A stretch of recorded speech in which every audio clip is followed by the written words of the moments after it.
Porque assim, óbvio que a gente vai brincar e Sim. todo mundo sabe que o Corinthians é o maior time do Brasil. Mas eu queria tocar num ponto assim, fora a parte do torcedor. Uhum. Tem algo que me impressiona muito porque, por exemplo, tem momentos, a ditadura brasileira, óbvio que essa é uma discussão Sim. polêmica, mas tem altos e baixos no que diz respeito à repressão. Alguns momentos ela é mais. Óbvio, ditadura é Sim, ditadura em qualquer aquela aspecto, discurso, né? ditador da banda. Sim. Exato, eu não vou entrar nesse mérito, mas em determinados momentos, assim, querendo ou não, como eu sou torcedor e também historiador, né? A gente acaba pesquisando algumas coisas sobre a Sim. história do clube e eu vi diversas imagens, por exemplo, de um Morumbi lotado com a faixa abaixo da ditadura. Que é, inclusive, uma imagem Sim. bem famosa de um cara pichando. É a Sim. mesma mensagem que eu tenho no Morumbi. Polícia invadindo, mandando tirar.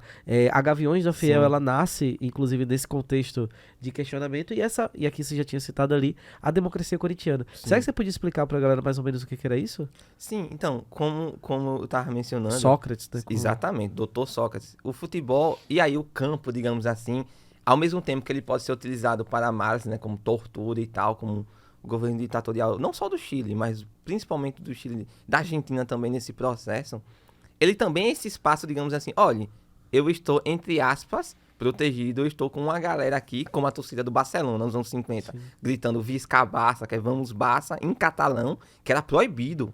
Franco proibiu o uso da língua catalã e eles gritavam o jogo todo em catalão, xingavam o Franco em Que catalão. louco isso, Então, velho. assim, era um ambiente assim, olha, é o meu momento de desabafar minhas dores do que eu tô sentindo. E aí, no processo brasileiro também.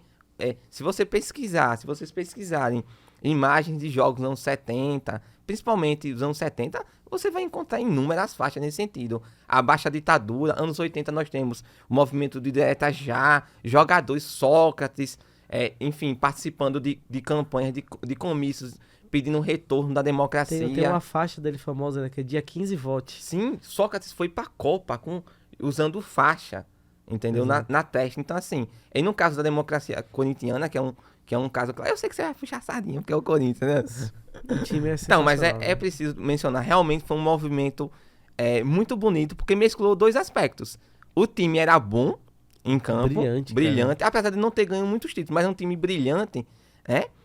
E que tinha esse pensamento, digamos, politizado, já ali no momento também já de abertura, tem E Sócrates, politizado, deixar bem Casagrande, claro, politizado à esquerda, né? isso. E tipo, mas tinham também assim um posicionamento mais centralizado também.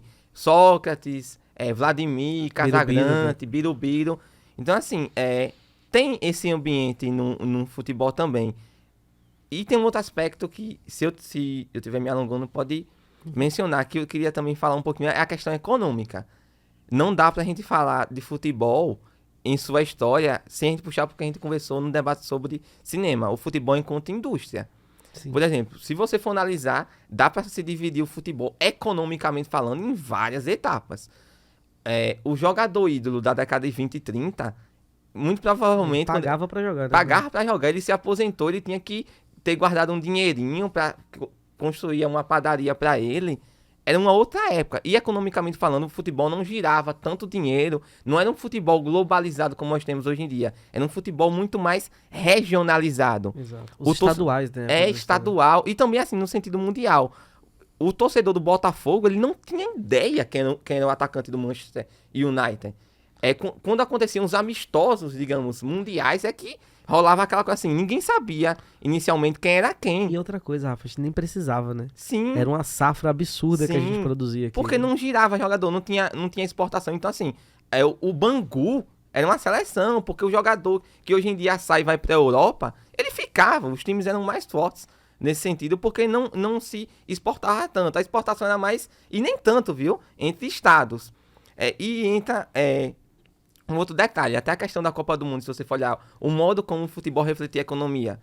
As primeiras Copas do Mundo tinham poucas seleções, nem todas as seleções europeias queriam vir, por causa também do tempo. Pessoal, a gente viaja de avião hoje em dia, tinham que vir de Navio, né? navio. Então, era muito custoso, era muito Era uma trabalhoso, excursão, né? era uma excursão.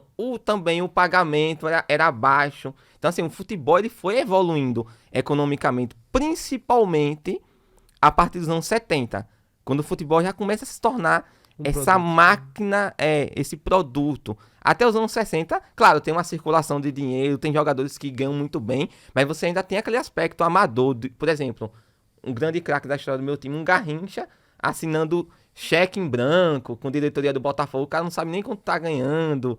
Enfim, era muito mais no bicho. Aí, lotou o Maracanã, vamos dividir aqui no vestiário. Né? A partir dos anos 70, não. Sai um pouco esse lado mais romântico, digamos assim, né? Pra quem gosta de história do futebol como eu. Até, não vou dizer amador, porque não é amador, mas a partir dos anos 70 que começa esse lado mais, eu não diria capitalista, porque antes também era, mas sistemático de Mas é da lucro, né? indústria, né? E aí essa questão econômica também reflete vários aspectos, não só nesse lado de como o futebol passa a dar lucro à televisão, aos próprios clubes, materiais de patrocínio, né? Porque se você não tem patrocinador. Não, as camisas limpas na época, inclusive muito mais bonitas, né? Com certeza. A partir dos anos 70 não, começa ali a aparecer um ou outro patrocínio. Então o futebol se torna essa máquina de girar dinheiro. Isso desde as transmissões na televisão. Não se esqueçam, pessoal. Antigamente era tudo pela rádio, entendeu? Você não... Muito dificilmente você teria acesso a um jogo, a não ser que você fosse in loco. Sim. Então, assim, começa a ser essa máquina de produção de dinheiro, venda de jogadores, para um jogador ir para fora. Até a década de 60 era algo muito raro, um outro ia jogar fora, entendeu? Mas, assim, é a partir dos anos 70, quando o futebol começa a se tornar essa máquina no sentido de girar muito dinheiro mesmo. E aí vai entrar esses processos, materiais esportivos, televisão pagando milhões de dólares pelos direitos dos times, os jogadores começam a ganhar mais, principalmente as estrelas, né? Direito de imagem, contrato. E Você tem clubes, por exemplo, o Flamengo hoje faturando acima do R$ 1 bilhão. É Justamente. surreal você imaginar uma coisa dessa. Justamente. Então, assim, o futebol que nós temos hoje, ele é totalmente diferenciado daquele futebol até os anos 60. É claro, como nós estamos mencionando, é uma fatia reduzidíssima que vive hoje desse luxo, Exato. E é uma carreira curta, né? É uma carreira curta. Grande parte dos jogadores, não só aqui no Brasil, mas também na Europa e em outros continentes, é uma galerinha que vive com pouco mesmo, que já tem que jogar, fazendo a faculdade no processo, já pensando Exato. em seu final de carreira. Então, assim, convém não ter essa ideia de o futebol enquanto o Neymar, enquanto o Messi, o futebol que dá, sei lá, 50 mil reais por segundo a um Messi, entendeu? Isso é reduzido, é uma camada muito reduzida do processo.